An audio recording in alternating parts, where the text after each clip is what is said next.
আমরা কখনো আর্জেন্টিনার হার দেখি নাই, বিগত 90 বছরেও দেখি নাই, 90 বছরও দেখি নাই। আমরা এমন একটা জেনারেশন, মানে এমন একটা সাপোর্টার, মানে এমন এক দলের সাপোর্টার। আমরা 2022 সালে বিশ্বকাপ দেখছি, আবার কিভাবে কামব্যাক করতে হয় 26 সালে এসে দেখেছি।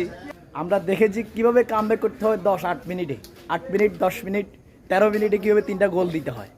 এটা আসলে একমাত্র আর্জেন্টিনা ছাড়া সম্ভব না।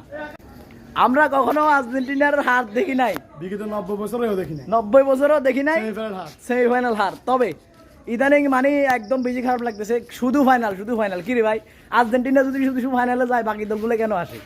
মানে ফাইনালে যাইতেছে, চ্যাম্পিয়ন ইজ চ্যাম্পিয়ন, ফাইনালে যাইতেছে, তারপর হচ্ছে সেমিফাইনাল খেলতেছে। এইসব আর ভালো লাগে না। আর কত দেখবো আর্জেন্টিনার জয়? ব্রাজিলে একটু খেলুক, অন্য দলগুলো একটু খেলুক, ওরা একটু ফাইনালে যাক, ওরা একটু দল করুক, সমস্যা কি?